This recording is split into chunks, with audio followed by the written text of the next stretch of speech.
واپسی کے وقت تبندہ بھی ان تینوں کو باہر تک خدا حافظ کہنے آئی تھی۔ بابا صاحب نے اندر سے ہی انہیں اللہ حافظ کہہ دیا تھا۔ بہت اچھی طرح سوچ لو، شام کو فون کروں گی۔ مہرالنساء بیگم نے تبندہ بوا کے گلے لگتے ایک دفعہ پھر ان کو یاد دہانی کروائی تھی۔ انہوں نے غائب دماغی سے سر ہلا دیا تھا۔ مجھے انکار کے تئیں نہیں سننا، انہوں نے محبت بھری دھونس سے کہا تھا۔ شہوار ان کے الفاظ سن چکی تھی۔ اس نے ایک گہری نگاہ چپ چاپ ماں پر ڈالی۔ اچھا، اللہ حافظ امی جان، جو بھی گستاخی کی ہے اس کے لیے معاف کر دیجیے گا۔ اس کے گلے لگ کر وہ سسک اٹھی تھی کہ بہرحال اس نے ماں کو تکلیف دینے کا سوچا بھی نہ تھا۔ انہوں نے بھی نم آنکھوں سے اس کی پشت تھپتھپائی تھی۔ ایک دفعہ پھر سوچنا۔ بھابھی نے سوچ کر جواب دینے کو کہا ہے۔ یہ عمر بھر کے فیصلے ہیں، یوں پل بھر کی جذباتیات میں نہیں ہو جاتے۔ انہوں نے پھر سمجھانا چاہا تھا۔ وہ بغیر کچھ کہے آنکھ صاف کرتی ان سے جدا ہو گئی تھی۔ اپنا خیال رکھیے گا، اللہ حافظ۔ ان سے نظریں چرا کر وہ گاڑی کی سمجھ چلی آئی تھی۔ اوکے بوا جی، اللہ حافظ۔ مصطفیٰ بھی ان سے پیار لے کر گاڑی کی طرف چلا آیا تھا۔ ملازم سارا سامان رکھ چکا تھا۔ اس نے آگے بڑھ کر ماں کے لیے پچھلا دروازہ کھولا تو مہرالنساء بیگم بیٹھ گئی تھی۔ آپ محترمہ آگے ہی بیٹھیے۔ شہوار نے مہرالنساء کی تقلید کرنا چاہی تو اس نے ٹوک دیا۔ اس نے بیگی پلکیں اٹھا کر اس سے دیکھا۔ وہ مسکرا کر فرنٹ ڈور کھول چکا تھا۔ شہوار نے لب بھیجے ماں کی طرف دیکھا، وہ بھی دیکھ ہی رہی تھی۔ پتہ نہیں انہوں نے مصطفیٰ کے الفاظ سنے تھے یا نہیں۔ انہوں نے ہاتھ ہلایا تو وہ بھی مسکرا کر ہاتھ ہلاتی فرنٹ سیٹ پر بیٹھ گئی تھی۔ مصطفیٰ دروازہ بند کر کے ڈرائیونگ سیٹ پر آ بیٹھا تھا۔ شہوار کے اندر ماں کو اس طرح انکار کر کے اذیت دینے پر پہلے ہی ندامت نے عدم ہوا کر دیا تھا۔ اوپر سے اس کی بھیگی آنکھیں دیکھ کر اس کا دل بھر آیا تھا۔ وہ کھڑکی سے باہر دیکھتی تبندہ بھی مسلسل ہاتھ ہلا رہی تھی۔ مصطفیٰ نے بھی ہاتھ ہلاتے گاڑی سٹارٹ کی۔ تیز رفتاری سے گاڑی کچے سے نکل کر جیسے ہی پکی سڑک پر آئی تو مصطفیٰ نے رفتار نارمل کر لی۔ شہوار ابھی تک کھڑکی سے باہر کی طرف دیکھتے آنسو بہا رہی تھی۔ یہ 2 دن گزرنے کا پتہ ہی نہیں چلا، یوں لگتا ہے جیسے تھوڑی دیر پہلے ہی تو یہاں پہنچے تھے، اب واپس جا رہے ہیں۔ ماں جی کی آواز پر مصطفیٰ مسکرا دیا۔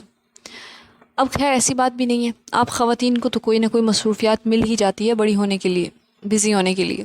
مجھے تو لگ رہا تھا کہ جانے کتنے دن ہو گئے ہیں یہاں آئے ہوئے، مصطفیٰ نے کہتے ہوئے ان کی طرف توجہ دی تھی تو اسے محسوس ہوا کہ شہوار مسلسل گردن کھڑکی کی طرف موڑے سوں سوں کر رہی ہے۔ کیا بات ہے، شہوار رو رہی ہے؟ اس نے فوراً متجسس ہوتے پوچھا تو شہوار نے بجائے اس کی طرف دیکھنے کے صرف گردن نفی میں ہلا دی تھی۔ ظاہر ہے ماں سے مل کر بچھڑنا تبندہ کو روتے دیکھ کر رونا تو آئے گا ہی نا۔ مہرالنساء بیگم نے فوراً کہا تھا۔ تم گاڑی روکو شہوار، تم میرے پاس پیچھے آ جاؤ۔ آگے بیٹھی تو بس روتی ہی رہو گی، محبت بھرے انداز میں بولی تھی۔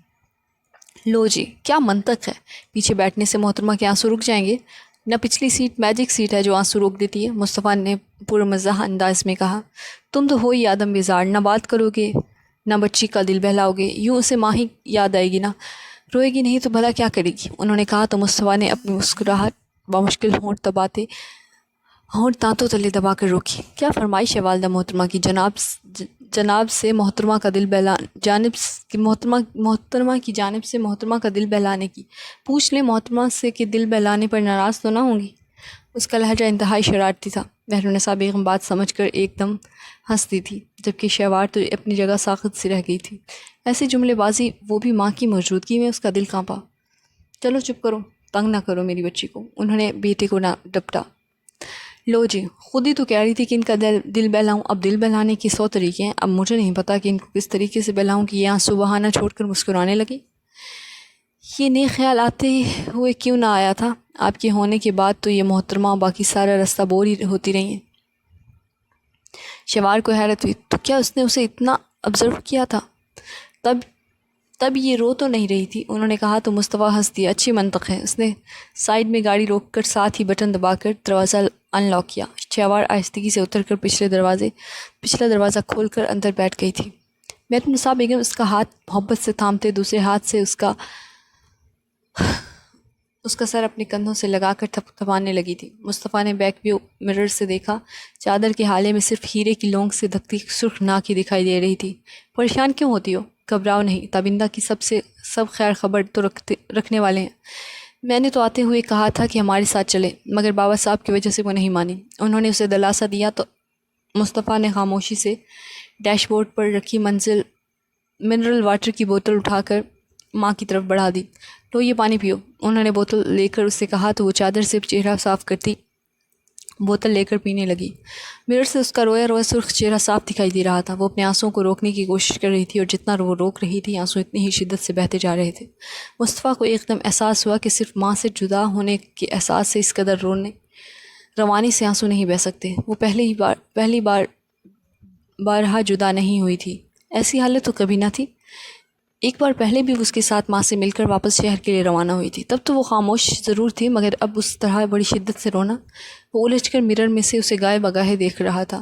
مہرنسا بیگم سے آہستہ آواز میں نہ جانے کیا سمجھا رہی تھی۔ وہ سنجیدگی سے دونوں کو وقفے سے دیکھ رہا تھا۔ کچھ دیر بعد وہ خود ہی چپ ہو کر خاموش ہو گئی تھی۔ کیا بات ہے بوا جی؟ کیا بات ہے بوا جی سے کوئی بات ہوئی ہے؟ کافی دیر بعد جب کہ مہرنسا خاتون کی آنکھ لگ گئی تو وہ سفر میں ضرور سو جاتی تھی۔ انہیں سیٹ کی پشتگاہ سے سر ٹکا کر سوتے دیکھ کر اس نے پوچھا تھا۔ شہوار جو باہر دیکھ رہی تھی، نگاہ ہٹا کر مصطفیٰ کو دیکھا۔ وہ مرر سے اسے ہی دیکھ رہا تھا۔ نہیں، اس نے نفی میں سر ہلاتے چہرے کا رخ ایک بار پھر باہر کی طرف کر لیا تھا۔ مجھے تو یہی لگ رہا ہے کہ کہیں کوئی بات ضرور ہوئی ہے، ورنہ پرسوں بھی تم سفر میں ساتھ تھی، ایسا لا تعلق اور اجنبی تو پرسوں نہ تھی۔ نہیں، ایسی کوئی بات نہیں ہے، میں ٹھیک ہوں۔ اپنے تاثرات پر قابو پاتے خود کو نارمل کرتے اس نے کہا تھا۔ خیر، لگ تو نہیں رہا کہ تم کہتی ہو تو مان لیتے ہیں۔ مرر میں سے مسکراتی نگاہوں کا تصادم عجیب سا تھا۔ وہ پزل سی تھوڑا سا اور دروازے سے لگ گئی تھی۔ ماں جی نے مجھ سے ایک بات کی ہے، یقیناً بوا جی نے تم سے بھی ڈسکس کیا ہوگا، کیا خیال ہے؟ کیا رائے ہے تمہاری؟ وہ سمجھ کر انجان بنتے پھر باہر دیکھنے لگی۔ مصطفیٰ سے اس کی بے تکلفی نہ ہونے کے برابر تھی، مگر اس سفر میں اب تک ان کے درمیان جتنی بھی باتیں ہو چکی تھی، اس سے مصطفیٰ کے مزاج و انداز کی تمام رنگوں سے وہ اندازہ لگا رہی تھی کہ مصطفیٰ اس پرپوزل سے بے خبر نہیں ہے، ورنہ اب وہ اس سے یہ بات قطعی نہ کہتا۔ تم نے جواب نہیں دیا۔ اس نے اپنا سوال دہرایا تو اس بار شہوار کے لیے لا تعلق رہنا ممکن نہ ہو سکا۔ میں سمجھی نہیں، ماں جی سے تو میری کئی ٹاپکس پر ڈسکشن ہوئی ہے، اس طرح امی سے بھی، خصوصاً عادلہ بھابھی والے ایشو پر بھی۔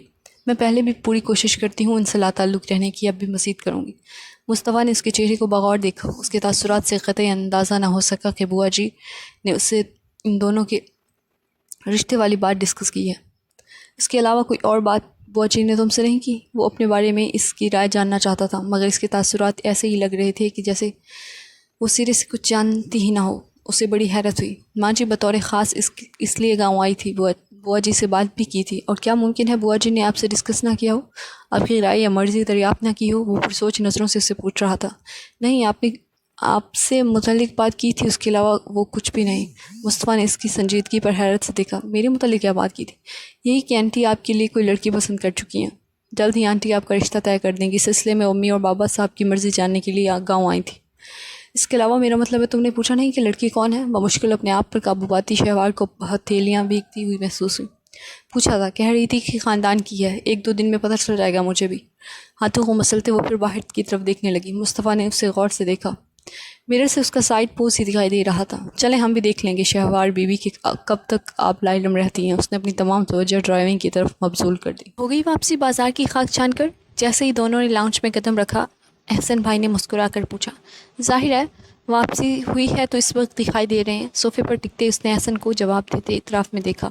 ٹی وی پر کوئی ٹاک شو چل رہا تھا۔ ضیاء ماموں اور وقار صاحب دونوں ادھر متوجہ تھے۔ احسن اور ولید بھی ایک ہی صوفے پر برجمان ادھر ہی متوجہ تھے، مگر اب دونوں کی آمد پر ان کی توجہ اس جانب ہو گئی تھی۔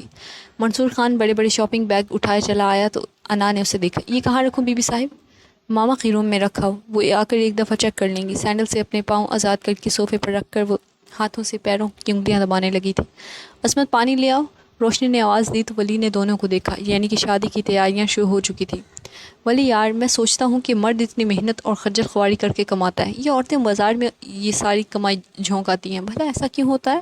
وہ بظاہر سنجیدہ تھا، مگر اس سنجیدگی میں شرارت پنہاں تھی۔ نہ جانے انا نے گھور کے بھائی کو دیکھا۔ عصمت پانی لے آئی تو اس نے گلاس لے کر لبوں سے لگایا۔ یار، اس میں تمہاری سوچ کا قصور نہیں ہے۔ عورت کی فطرت یہ ہے کہ مرد کی کمائی کو خرچ کر کے روحانی تسکین حاصل کرتی ہے۔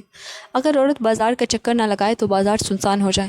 چلو، مردوں کے کمانے کا ایک فائدہ تو ہوتا ہے کہ کسی کا فائدہ ہو جاتا ہے اور اس کی روحانی حس تسکین پا جاتی ہے۔ اف ولی بھائی، یہ آپ دونوں کیا ٹاپک لے کر بیٹھ گئے ہیں؟ سبھی عورتیں یہ کام کرتی ہیں، مجبوری اور شوقیہ دونوں صورتوں میں ہم کون سا روز جاتے ہیں؟ شادی کی شاپنگ کیا اور تو کچھ نہیں۔ انا نے ولید کے الفاظ پر اسے گھور کر سامنے ٹی وی کی طرف دیکھنا شروع کر دیا، جبکہ روشنی نے جواب دیا تھا، کہہ تو تم ٹھیک رہی ہو، اپنے ساتھ بیٹھی اس حسین خاتون سے پوچھ کر ذرا بتاؤ کہ اس کا موڈ کیوں آف ہے۔ روشنی کو بہلا کر اس نے انا کو چھیڑا تھا۔ اب کی بار وقار اور ضیاء ماموں بھی متوجہ ہوئے تھے۔ وہ سب کو اپنی طرف متوجہ دیکھ کر گھبرا گئی تھی۔ کیوں، کیا ہوا ہے انا کو؟ سب سے پہلے ضیاء ماموں نے لب کشائی کی۔ کچھ نہیں ہوا ماموں جان، بس یہ ایسے ہی کہہ رہے ہیں۔ اس نے فوراً وضاحت دی تھی۔ بہت کم عرصے میں وہ اتنا تو اچھی طرح جان چکی تھی کہ ولید خاصا اسٹریٹ فارورڈ ہے۔ مجھے سخت بھوک لگ رہی ہے، میں کچن میں جا رہی ہوں۔ اس نے وہاں سے ہٹ جانے میں ہی عافیت جانے۔ کیوں، بازار میں کھانے کی اشیاء دستیاب نہیں تھی؟ ولی نے پھر چھیڑا تھا۔ جانے بھی دیں ولی بھائی، بیچاری اتنی مشکل سے تو بازار جانے کے لیے تیار ہوئی تھی۔ اب میں اکیلی پھپھو کے علاوہ اور کیا کیا دیکھوں؟ روشنی کو ولید کو ٹوکنا پڑا تو وہ ہنس پڑا۔ مسئلہ کیا ہے؟ لڑائی تو نہیں ہوگی تم دونوں کی؟ ضیاء صاحب کو ولید کا انداز کچھ عجیب سا لگا تو فوراً ٹوکا۔ ان کے تو ٹوکنے پر وہ فوراً سنبھل گیا۔ ارے نہیں بابا جان، ایسا قطعی کوئی بات نہیں ہے، بس اسے یوں ہی تنگ کر رہا تھا۔ ذرا دھیان سے رہنا، اسے یوں ہی چھیڑو یا تنگ کرو گے تو وہ فوراً واقع اٹھ کر جاتی ہے۔ ایسا نے اسے ڈرایا تھا۔ اندازہ ہو رہا ہے۔ اس نے پرسوچ انداز میں کچن کے دروازے کی طرف دیکھا جہاں وہ کچھ پل قبل غائب ہوئی تھی۔ آئندہ اسے چھیڑنے کی غلطی بھی مت کرنا، بڑا مشکل راضی ہوتی ہے، جرمانے کے طور پر جیب حقی کروانی پڑتی ہے۔ احسن کی بات پر وہ ہنس پڑا۔ ہیں، آپ کیا اس کی برائیاں کر رہے ہیں؟ اب ایسے بھی کوئی بات نہیں ہے، موڈی ہے ذرا، اور تو کچھ نہیں۔ روشنی احسن سے اس کی بات سن کر ایک دم بولی تھی۔ ویسے بھی انا اسے بہت عزیز تھی، اس کے بارے میں الٹا سیدھا سن کر بھی وہ سن ہی نہیں سکتی تھی۔ ہاں، تقیہ تھا جس پر وہی پتے ہوا دینے لگے۔ وہ اس برجستہ انداز پر جھم سی گئی تھی۔ محترمہ،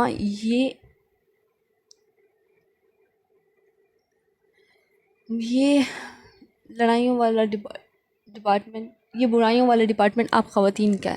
ہم تو اسٹریٹ فارورڈ قسم کے لوگ ہیں، جو کہتے ہیں منہ پر کہتے ہیں۔ وہ کہاں باز آنے والا تھا۔ روشنی نے اٹھ جانا ہی بہتر سمجھا۔ روشنی، سپرا سے کہو ایک کپ کافی بنا کر بھیج دے۔ اسے اٹھ کر جاتے دیکھ کر ولی نے کہا تو وہ رک گئی۔ آپ کو یہ انا والی لت کیوں لگتی جا رہی ہے؟ کافی بھی کوئی پینے کی والی چیز ہے؟ نیری کڑوی کسیلی بدمزہ سی کافی۔ اس نے فوراً اعتراض کیا تھا۔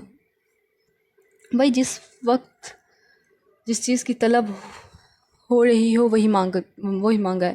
چلو کافی نہیں، چائے ہی بھجوا دو، کچھ تو ہو۔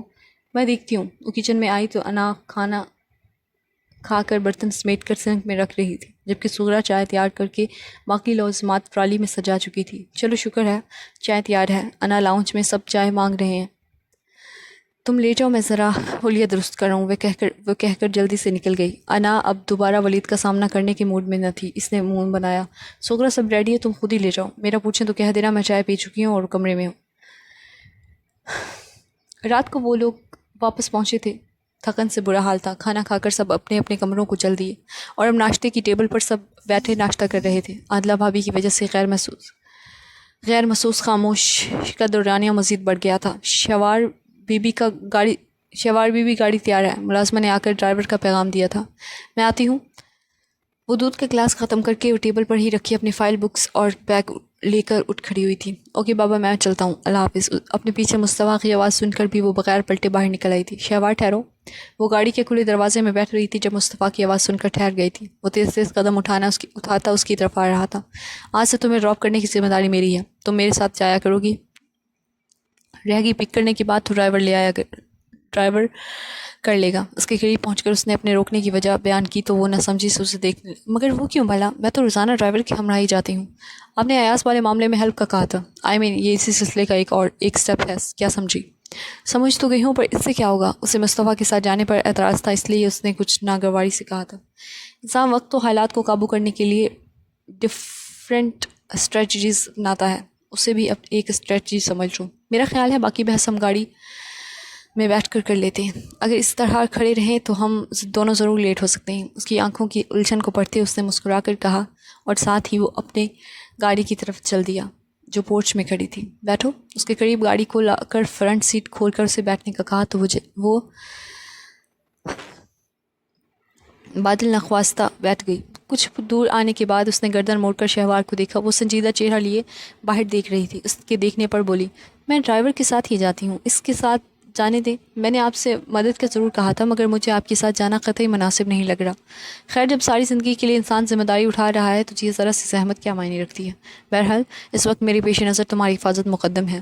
وہ اس کے پہلے جملے پر ہی الجھ گئی تھی، اپنے اعصاب چٹکتے محسوس ہوئے، یعنی بڑوں میں جو بھی معاملہ طے پا رہا تھا اس کی باقاعدہ رضامندی سے طے ہو رہا تھا۔ وہ خاموشی رہی۔ مصطفیٰ نے اس کی سنجیدہ چہرے کو دیکھا۔ براؤن بڑی سی کڑھائی والی چادر میں سارا وجود لپیٹے وہ اس وقت خاصی مغرور اور پروقار سی لگ رہی تھی۔ مصطفیٰ کو طمانینت کا احساس ہوا تھا۔ میں ایاز عبدالقیوم کی قسم کے لوگوں کو قطعی کوئی اہمیت نہیں دیتا۔ ایسے لوگ جس کاغذ کے شیر ہوتے ہیں۔ ہاں، میں اپنے دشمن کو کبھی بزدل سمجھ کر نظر انداز نہیں کرتا۔ ہر آن ہر صورت میں اس کی طرف چوکنا رہتا ہوں۔ خصوصاً ایسی بیوقوف قسم کے لوگ سے ہر قسم کے رویوں کی توقع کی جا سکتی ہے۔ عادلہ بھابھی کا بھائی ہونا ہی اس شخص پر نظر رکھنے کے لیے کافی ہے۔ ایک دن وہ تمہیں میری گاڑی سے اترتے دیکھ لے گا تو دوسرے دن اسے اتنا احساس ضرور رہے گا کہ وہ تمہاری طرف قدم بڑھاتے ہوئے 100 بار ضرور سوچے گا۔ وہ بہت تجسس اور بردباری سے اسے اپنا لائحہ عمل کے فوائد و نتائج سے آگاہ کر رہا تھا۔ اس لائحہ عمل کے باوجود اس نے کوئی حرکت کی تو اس نے پوچھا، جیسے ابھی اس کی وضاحت سے غیر مطمئن ہو تو وہ مسکرا دیا۔ تو ہم کس لیے ہیں؟ تم نے مجھے سب بتا کر جو اعتماد کیا مجھے کبھی پیچھے ہٹا ہوا نہیں پاؤ گی۔ ایک مشہور کہاوت ہے، گھی اگر سیدھی انگلی سے نہ نکلے تو انگلیاں ٹیڑھی کرنا پڑتی ہیں۔ یہ المیہ ہے کہ انسان کا کرپٹ قسم کا ہو تو اس کے لیے ہزار داؤ ہوتے ہیں آزمانے کو۔ ہمیں بھی تمام نرگس سمجھائے گئے، ہمیں بھی تمام گر سمجھائے گئے ہیں۔ ایسے دشمنوں سے کیسے نبٹتے ہیں؟ وہ اگر کوئی اور حرکت کرے تو یقیناً ہاتھ پر ہاتھ دھرے ہم بھی نہیں بیٹھیں گے۔ میں چاہتا تو ڈائریکٹ ایکشن لے سکتا تھا، مگر میرے لیے اپنے خاندان کی عزت و آبرو کی حفاظت زیادہ مقدم ہے۔ اس لیے میں چاہتا ہوں کہ اس مسئلے کو اس طرح ہینڈل کروں کہ نہ تم پر کوئی حرف آئے اور نہ کوئی اور ایشو اٹھے۔ دھیمے لہجے میں کہتے اس نے آخر میں اسے دیکھا تو وہ کچھ سوچتے اپنے ہی کسی خیال میں الجھی ہوئی تھی۔ کیا سوچ رہی ہوں؟ اس کے روشن تر و تازہ چہرے کو بغور دیکھتے اس نے استفسار کیا تو وہ چونک کر نفی میں سر ہلا گئی۔ پریشان ہو؟ کل سارے سفر میں اس کا وجود، یہ انداز، اس کا جو رویہ و انداز رہا تھا اس سے ایک طرف اس وقت بھی وہ خاصی الجھی ہوئی دکھائی دی تو وہ پوچھے بغیر نہ رہ سکا۔ نہیں، میں پریشان نہیں ہوں۔ ہاں، آپ کی اس لائحہ عمل سے ضرور الجھ گئی ہوں۔ خیر، آپ نے اپنا اتنا بڑا سٹیپ اٹھانے کا ارادہ کیا تو یقیناً سوچ کر ہی کیا ہوگا۔ جب مجھ پر اعتبار کیا ہے تو خود خوف زدہ ہونے کی ضرورت نہیں ہے۔ اس کے الفاظ ایک دم سختی در آئی۔ عورت جتنی خوف زدہ ہو، مرد اسے اتنا ہی آسان شکار سمجھ کر شکار کرنے کی کوشش کرتا ہے۔ میں تمہیں خاصی بہادر لڑکی سمجھ رہا تھا۔ کہنے اور کرنے میں بہت فرق ہوتا ہے۔ اس آوارہ بدماش انسان کے رویے کی جس طرح میں نے برداشت کیا ہے وہ آپ تصور بھی نہیں کر سکتے۔ اس کی حرکات، اس کے الفاظ، اس کے تمام رد عمل آپ کبھی نہیں سمجھ سکتے۔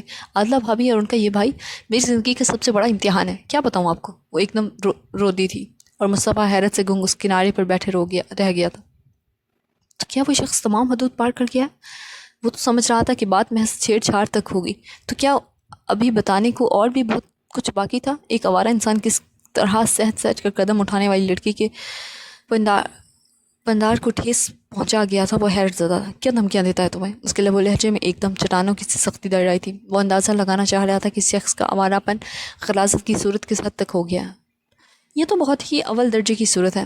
کئی بار تو ایسا ہوا ہے کہ کالج کی دیواری میں پناہ ڈھونڈتے ذلت و رسوائی کے احساس سے مر جانے کو جی چاہتا ہے۔ اس کی آواز میں آنسوؤں کی سسکیاں بھر گئی تھیں۔ مصطفیٰ نے ہونٹ سختی سے دانتوں تلے دبا لیے تھے۔ مجھے کھل کر بتاؤ شہوار، وہ کس طرح کی لینگویج یوز کرتا ہے؟ کیا کیا دھمکیاں دیتا ہے؟ اس کے اندر کا غیور مرد ایک دم بھر اٹھا تھا۔ گاڑی ایک جھٹکے سے سائڈ پہ روکتے ہوئے پتھریلے تاثرات لیے پوچھ رہا تھا، پلیز مجھ سے کچھ بھی نہیں پوچھیں۔ میں نے بہت مجبور ہو کر آپ سے اس مسئلے پر مدد چاہیے۔ آپ خود سمجھدار اور باشعور انسان ہیں، اندازہ لگا سکتے ہیں کہ وہ اس کس حد تک جا سکتا ہے، وہ کن نتائج کی دھمکیاں دے سکتا ہے۔ میں بہت عرصہ چپ رہی ہوں، مگر اب مزید کوئی ذلت نہیں سہ سکتی۔ وہ ہاتھوں میں چہرہ چھپا کر کھل کر رو دی۔ مصطفیٰ کے انداز کے اندر گویا آتش فشاں ابل پڑا۔ اس نے جھٹکے سے گاڑی دوبارہ سٹارٹ کی تھی۔ اتنے ریش انداز میں گاڑی بگاتے دیکھ کر شہوار نے خوف زدہ ہو کر اسے دیکھا۔ وہ لب دانتوں تلے دبایا، بالکل سیدھ میں دیکھتے گاڑی چلا نہیں رہا تھا بلکہ اڑا رہا تھا۔ اس خاندان کے تمام مرد ہی غیرت و عزت کے نام پر بڑے غیور تھے، مر مٹنے والے۔ کیا میں نے تمام کچھ بتا کر بہت برا کیا؟ خوف سے اس کے آنسو رک گئے تھے۔ چادر سے چہرہ صاف کرتے اس نے نہایت خوف زدہ نظروں سے اسے دیکھا۔ اگر میں اسے نہ بتاتی تو خود ہی مر جاتی۔ وہ خود ہی نڈال ہو گئی تھی۔ چند منٹ بعد اس کی گاڑی میڈیکل کالج کے سامنے تھی۔ آپ اس نے اس کے تیوروں سے خائف ہو کر کچھ کہنا چاہا، مگر اس نے اپنی طرف کا دروازہ کھول کر نیچے اترنے کے بعد اس کی طرف کا دروازہ کھول دیا تھا۔ آؤ اترو۔ اس کے تاثرات ہوں سے نہیں، تمہیں اس شخص سے خوف زدہ ہونے کی قطعی ضرورت نہیں ہے، اس کے کیسے ہینڈل کرنا ہے یہ سب میرا مسئلہ، ڈونٹ وری اوکے۔ اپنی سنجیدہ انداز میں کہہ کر اس نے اسے اترنے کا اشارہ کیا تو وہ اپنی فائل بکس اور بیگ تھامے اتر گئی۔ واپسی پر ڈرائیور لینے آئے گا، اسے میں سمجھا دوں گا، وہ اسے گیٹ تک چھوڑنے آیا تھا، اللہ حافظ۔ اس کے تیوروں سے خائف ہوتی بس یہی کہہ پائی تھی، اللہ حافظ۔ وہ اندر چلی گئی جبکہ وہ پلٹ کر اپنی گاڑی میں جا بیٹھا، اب کہ اس کے چہرے پر تفکرات کے سائے تھے۔ وہ جانے کتنی دیر گمسم بیٹھی رہی تھی، اسے خود بھی نہیں پتا تھا۔ شہوار اپنی کندھوں پر ہاتھ کا دباؤ محسوس کرتے اس نے سر اٹھا کر دیکھا تو انا جو متفکر سے کھڑی ہوگی، کہاں غائب تھی؟ میں کتنی دیر سے گیٹ پر نظریں جمائے تمہاری منتظر کھڑی ہوں، اور تمہیں کیا ہوا ہے؟ بس ایسے کیوں بیٹھی ہو؟ ہاتھ ملا کر وہ اس کے ساتھ بینچ پر ہی بیٹھ گئی۔ کچھ نہیں، بس 2-3 منٹ پہلے ہی آئی ہوں، میں ادھر بیٹھ کر تمہیں ہی دیکھ رہی تھی۔ انا نے اسے بغور دیکھا، آنکھوں کی سرخی سے وہ چونکی، مگر شہوار کے اٹھنے پر بغیر کچھ پوچھے خود اٹھ کھڑی۔ آنٹی کیسی ہیں اور کیسی چھٹیاں گزری؟ ساتھ ساتھ چلتے انا نے پوچھا تو وہ مسکرا دی۔ امی ٹھیک ہے، بس ارجنٹلی آنٹی کا پروگرام بن گیا تھا، اس لیے تمہیں وقت پر اطلاع نہ کر سکی۔ مجھے یقین تھا کہ اطلاع نہ کرنے پر تم مجھے کوستی رہو گی۔ ہاں مجھے بڑا غصہ آیا تھا، پرسوں سارا دن بہت بور ہوئی، ذرا دل نہ لگا کالج میں، کچھ خاص اسٹڈی بھی نہیں ہوئی، بس اسپتال کا چکر لگا تھا۔ وہ دونوں وہاں باتیں کرتی اپنے کلاس روم کی طرف آ رہی تھی، اس کی کلاس اوپر تھی، پہلے زینے طے کرنے تھے، نہ سوچا تھا کہ دنیا اسے سجاتا ہے کوئی، وہ بڑی دیر کی مہربان آتے دونوں کسی بات پر مسکراتے سیڑھیوں کی طرف بڑھ رہی تھی جب اچانک کسی کونے سے نکل کر وہ شخص کسی آسیب کی طرح سامنے آیا تھا۔ اف، یہ کیا بدتمیزی ہے، تمہیں تمیز نہیں ہے؟ ہٹو سامنے سے۔ اناغ تو ایک دم غصے سے بھنکاری تھی، وہ نگاہوں میں وارفنگی سمیٹے مسکراتے ہوئے شہوار کو دیکھ رہا تھا۔ اسے بدتمیزی نہیں جذبہ عشق کہتے ہیں۔ کیسی ہے محترمہ خاتون شہوار سکندر صاحبہ؟ اس نے انا کو جواب دینے کے بجائے والہانہ نظروں سے شہوار کے چہرے کا جائزہ لیتے شروع کر دیا تھا۔ شہوار کے چہرے پر برہمی قیاسات، وہ کتنا نظر انداز کرتی اس کو۔ شٹ اپ، ہٹو سامنے سے، تمہارے جیسے آوارہ لوگوں کے منہ نہیں لگنا چاہتی۔ وہ غصے سے پٹ پڑی تو وہ کھلکھلا کر ہنس دیا۔ محترمہ شہوار صاحبہ، آپ منہ نہ لگنے کی بات کرتی ہیں، ہم تو خواب و خیال میں روزانہ جمال یار میں وصل خمار کے نہ جانے کون سے مراحل طے کر لیتے ہیں۔ کل تو خیر اتوار تھا، پرسوں کہاں تھی؟ اب اس کی بکواس پر اس نے سختی سے لب کھینچ لیے تھے۔ خیر نہ بتائیں، ہمیں تو ویسے بھی سب پتہ چل ہی جاتا ہے۔ مصطفیٰ شاہ زیب کے ساتھ چھٹیاں گزارنے محترمہ کہوں گئی تھی؟ مصطفیٰ شاہ زیب علی مانا کے اعلیٰ عہدے پر ہیں، مگر دھیان رکھنا زیادہ اونچا ہاتھ مارو گی تو منہ کے بل ہی گر سکتی ہو۔ انداز دھمکی امیز تھا۔ کیا بکواس ہے؟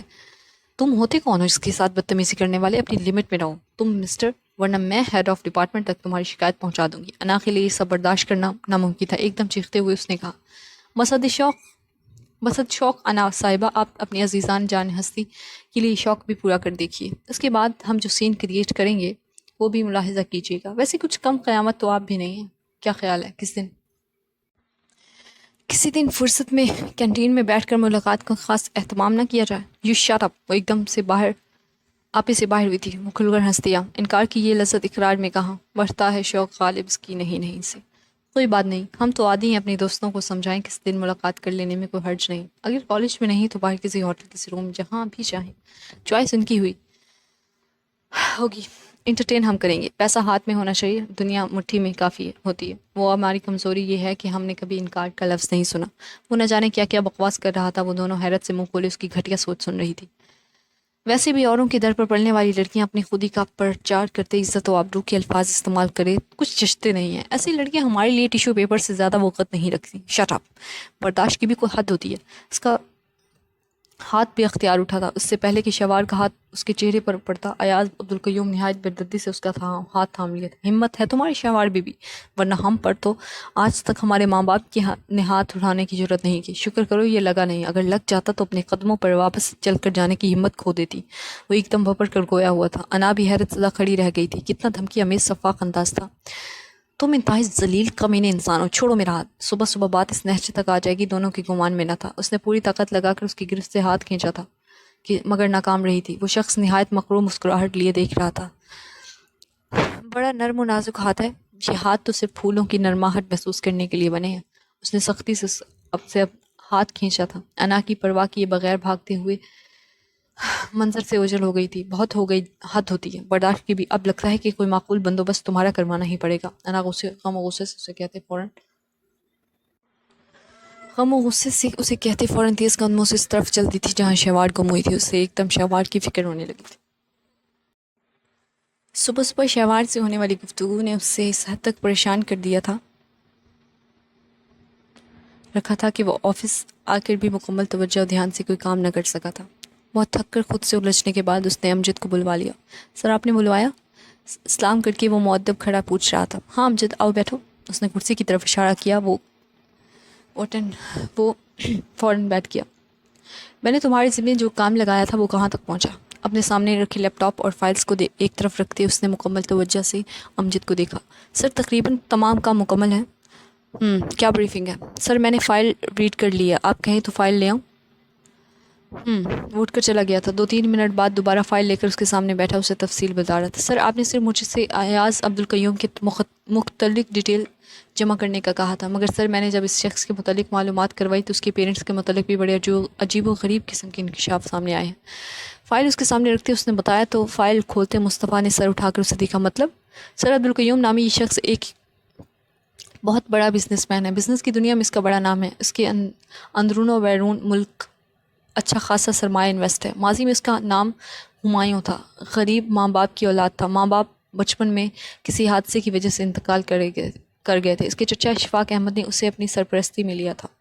اشفاق احمد ماضی کے مشہور صنعت کار مختار احمد کا داماد تھا. یہ اشفاق احمد مختار احمد کی فیکٹری میں ایک معمولی ورکر تھا، مگر بلا کا چال باز اور موقع پرست انسان تھا. اس نے مختار احمد کو نہ جانے کس طرح اپنی چلاکیوں سے اپنا گرویدہ بنا لیا تھا. اس نے اپنی اکلوتی بیٹی کی شادی اشفاق احمد سے کر دی. اشفاق احمد اس کے 50% کا کاروبار کا مالک بن بیٹھا تھا.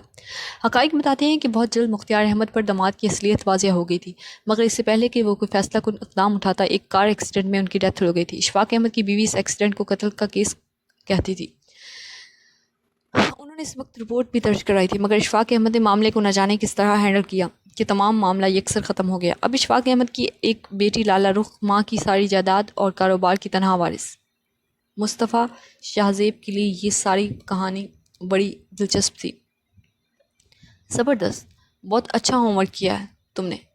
تمہیں یہ ساری معلومات کیسے دستیاب ہوئی؟ 50 سالہ امجد خان بہت فرض شناس اور ذہین انسان تھا، بلا کا معاملہ فہم اور زیرک. سر یوں سمجھے کہ ماضی میں اس ہمایوں نامی شخص سے کئی بار واسطہ پڑا ہے مختلف کیسز کے سلسلے میں. تمہارا مطلب ہے کہ عبدالقیوم سے؟ یس سر. پھر ایاز عبدالقیوم کی انویسٹیگیشن کرواتے یہ پتہ چل گیا تھا کہ عبدالقیوم موجودہ اور ماضی کے ہمایوں احمد کا بیٹا ہے. تو میرے لیے کیس کی جانچ پڑتال کروانا بہت آسان ہو گیا. میں اس شخص پر کئی بار کام کر چکا ہوں، میرے پاس اس کے متعلق اچھا خاصا مواد موجود ہے. بس المیہ یہ ہے کہ اس شخص کے پاس دولت جیسی طاقت ہے اور ہر بار اتنی صفائی سے اپنا دامن بچا کر نکل جاتا ہے کہ میری ساری محنت دھری کی دھری رہ جاتی ہے. سر اس شخص سے میرا بہت سے حساب نکلتے ہیں. سر مجرم کو اس کے کیف کردار تک پہنچانے کا میں نے موسم ارادہ کر لیا تھا. اگر آپ میرے ساتھ مکمل تعاون کا وعدہ کریں تو مجھے سپورٹ کریں تو میں یقین دلاتا ہوں کہ میں اس کیس کے متعلق آپ کو وہ تمام حقائق مہیا کروں گا جو کسی شخص کے وہم و گمان میں بھی نہ ہوں. وہ امجد خان کے لہجے میں پلتی نفرت دیکھ رہا تھا. سر یہ شخص جتنا شریف اور معصوم نظر آتا ہے یہ اتنا ہی گھٹیا گھناؤنا کردار کا حامل انسان ہے. سر یہ انسان کی کھال میں بھیڑیا ہے. کول ڈاؤن امجد. اس نے فوراً سے ریلیکس کیا. تمہارا اس کیس سے کیا تعلق ہے؟ سر سب بتاؤں گا آپ کو، بس تھوڑے سے حقائق سے نقاب کشائی باقی ہے. سر اس ڈپارٹمنٹ میں میں ایک مقصد کو لے کر آیا تھا، اور وہ مقصد یہ تھا کہ ہمایوں احمد کو اس کے کیفے کردار تک پہنچانا. میرے جمع شدہ حقائق کا ایک اہم مہرہ منظر سے غائب ہے، لالا رخ. سر یہ بظاہر برسوں پہلے مر جانے والا کردار ہے، مگر حقائق کی تلاش کے دوران مجھے یہ واضح ہوا کہ اصل حقائق تو وہ نہیں جو نظر آ رہے ہیں. سر مجھے لالا رخ کے شوہر اگر وہ مر نہیں گیا تو اس کے بچوں کی تلاش ہے بس. تو یہ تو بہت الجھی ہوئی کہانی ہے. ہم یہ تو سب ہینڈل کر ہی لیں گے، مگر مجھے پہلے ایاز عبدالقیوم کے متعلق بریفنگ دو. مجھے فی الحال ایاز والا معاملہ ہینڈل کرنا ہے. مصطفیٰ کے لہجے میں ایاز کی لیے ایسی ناگوار ضرور تھی کہ امجد خان نے سر اٹھا کر اسے بغور دیکھا. سر کوئی خاص بات ہوئی ہے؟ ایاز کے متعلق تم نے جو بھی حقائق جمع کیے ہیں وہ بتاؤ. سر ایک بات پوچھوں، پورا تو نہیں مانیں گے؟ مصطفیٰ نے اسے دیکھا تو وہ لجا ہوا تھا. آپ نے ایاز والے معاملے میں ہیلپ کا کہا تھا. اس سلسلے میں ایک اسٹیپ ہے کیا سمجھے؟ سمجھ تو گئی ہوں. آپ نے ایاز والے معاملے میں ہیلپ کا کہا تھا، آئی مین یہ اسی سلسلے کا ایک اسٹیپ ہے کیا سمجھی؟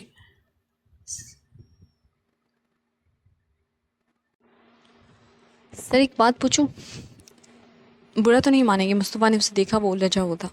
ہاں کہو، آپ کی تو ان لوگوں سے رشتہ داری ہے، آئی مین آپ کے بڑے بھائی عباس علی کی شادی عبدالقیوم کی بیٹی سے ہوئی ہے، آپ کو تو ایاز نامی شخص سے متعلق سب باتوں کا علم ہوگا، پھر خصوصاً اس کی انویسٹیگیشن کیوں کروائی جا رہی ہے؟ وہ جھجکتے ہوئے استفسار کر رہا تھا۔ مصطفیٰ مسکرا دیا، بس ضرورت پڑ گئی ہے، تم تو پہلے حقائق بتاؤ، پھر میں تمہیں وجہ بتاتا ہوں۔ سر یہ تو فطری بات ہے، جو بیج بوئیں گے فصل بھی وہیں ہوگی۔ ایاز اپنے ماں باپ کی فطرت سے کیسے ہو سکتا ہے، بلکہ ماں باپ سے تو 2 ہاتھ آگے ہی ہے۔ ہائی سوسائٹی کے بچوں میں موجود تمام اخلاقی اور سماجی برائیاں جو ان کے لیے تمخہ امتیاز ہوتی ہیں، ایاز میں بھی پائی جاتی ہیں۔ کلب جانا، ڈرنک کرنا، صنف مخالف سے دوستی وقت گزاری، یہ سب عام سی باتیں۔ سر اس کا 4 لڑکوں پر مشتمل گروپ ہے۔ یہ گروپ فی الحال کسی بہت بڑی سرگرمی میں ملوث نہیں ہے۔ موبائل فون چھیننا، انجوائمنٹ کے طور پر کسی بھی راہ چلتے کو روک کر نقدی اور قیمتی سامان چھین لینا، زیادہ سے زیادہ کسی بھی مجبور بے بس لڑکی کو زندگی اجیرن کر دینا، اس کی انتہائی حد اغوا یا ریپ کا کیس بھی ہو سکتا ہے۔ مصطفیٰ ششدر سا امجد خان کی صورت دیکھ رہا تھا، اس کی آنکھوں کے سامنے بلک بلک کر روتا شہوار کا معصوم و دلکش سراپا سر آیا تھا۔ او مائی گاڈ! وہ ایک دم غصے سے اٹھ کھڑا ہوا، امجد بھی فوراً کھڑا ہوا۔ یہ کم سے کم حد ہے تو اس کی زیادہ سے زیادہ حد کیا ہو سکتی ہے؟ اس کے اندر ایک دم غم و غصے کا ابال اٹھا تھا۔ سر یہ تو اس کی عام سرگرمیاں ہیں۔ اور خاص سرگرمیاں کیا ہیں؟ امجد خان کو لگا جیسے مصطفیٰ خان کی آنکھوں میں خون اتر آیا ہے۔ سر اس پورے گروپ کے سب لڑکے مل کر یہ کام کرتے ہیں، یہ لڑکے چھوٹے موٹے گھرانوں کے نہیں ہیں، ان کے لیے یہ سب عام اور روٹین کی جسٹ انجوائمنٹ کی تھرل ہے۔ اگر کبھی کسی متاثرہ خاندان یا فرد کی رسائی پولیس اسٹیشن تک ہو جائے تو ان کے خلاف کارروائی کروانا چاہیں تو وہ بیچارہ خود ہی کسی جرم یا الزام میں دھر لیا جاتا ہے۔ خصوصاً یہ ان لوگوں کے ساتھ ہوتا ہے جن کی لڑکیوں کو زیادتی یا اغوا کا نشانہ بنایا جاتا ہے، جو بہت غریب یا مجبور گھرانے کے لوگ ہوتے ہیں۔ مائی گاڈ! ادھر سے ادھر ٹہلتے بڑی مشکل سے وہ اپنے اندر اٹھنے والے اشتعال پر قابو پانے کی کوشش کر رہا تھا۔ دس از ٹو مچ! امجد خان خاموشی سے اس اضطراب کو دیکھ رہا تھا۔ وہ ابھی تک ان کے خاندان کہ کسی نے کوئی ریئیکشن نہیں لیا تھا، کوئی کارروائی نہیں کی گئی تھی۔ ایک دم رک کر امجد خان کو چہرہ دیکھا۔ سر کارروائی تو تب کی جائے جب کوئی ثبوت باقی ہو، یا معاملہ تھرو پراپر چینل سے پیش کیا جائے۔ ان لڑکوں کے والدین معاملے کو اگلے قدم میں داخل ہونے ہی نہیں دیتے، دے دلا کر متاثرہ خاندان کو چپ کروا دیتے ہیں۔ کیا تم جانتے ہو ایسے کسی متاثرہ خاندان کو؟ سر پتہ کروانا مشکل نہیں، تو پھر ٹھیک ہے، میں اپنی تمام فورسز اور ریسورسز کیس کو ہینڈل کرنے کے لیے استعمال کرتا ہوں۔ تو پھر ٹھیک ہے، میں اپنی تمام فورس اور ریسورسز اس کیس کو ہینڈل کرنے کے لیے استعمال کرنے کو تیار ہوں۔ تم چند دنوں میں کسی ایسے خاندان کو منظر عام پر لاؤ جو واقعتاً متاثرہ ہے، محض جھوٹ پر مبنی نہ ہو۔ اب عبدالقیوم صاحب کی نیک نامی اور شرافت کا بھانڈا بیچ چوراہا میں پھوڑوں گا، اور اس ایاز اور اس کے ساتھیوں کو عبرتناک انجام سے دوچار کرنے کو تیار ہیں۔ سر یہ کام ہو جائے گا، مگر سر مجھے اس کی وجہ بھی بتا دیں تاکہ میں اندازہ لگا سکوں کہ اس شخص سے متعلق اور کس قسم کے ثبوت درکار ہونا چاہیے۔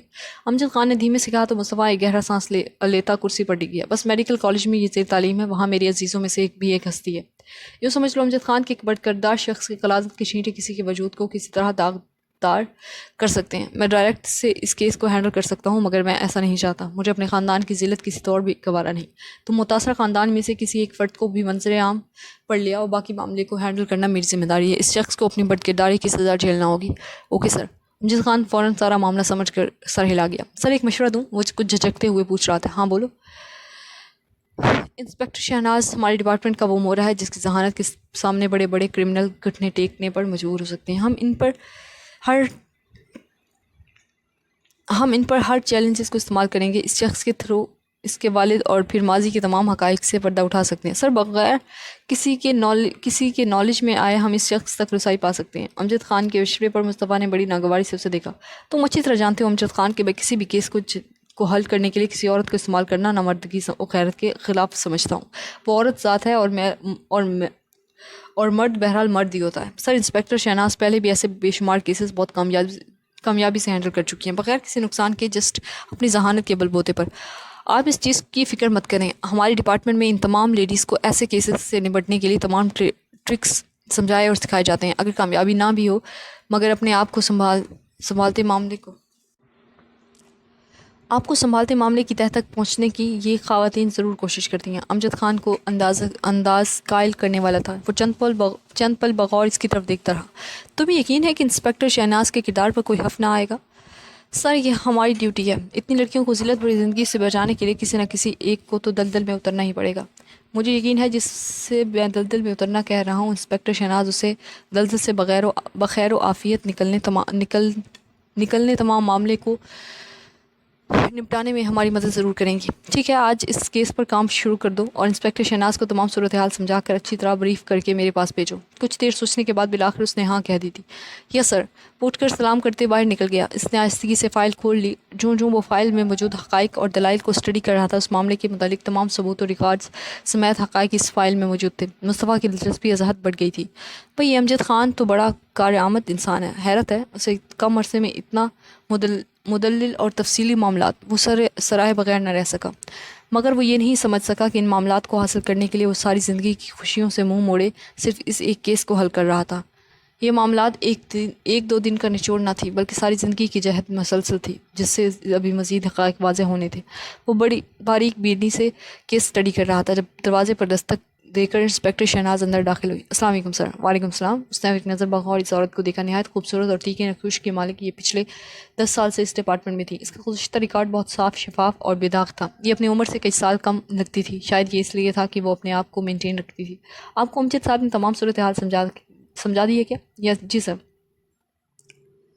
آپ کے سامنے ایک نہایت اوباش اور آوارہ مزاج لڑکا ہوگا. کس طرح ہینڈل کرنا ہے اندازہ ہے؟ سنجیدہ انداز میں اسے دیکھ کر مسکرا دی.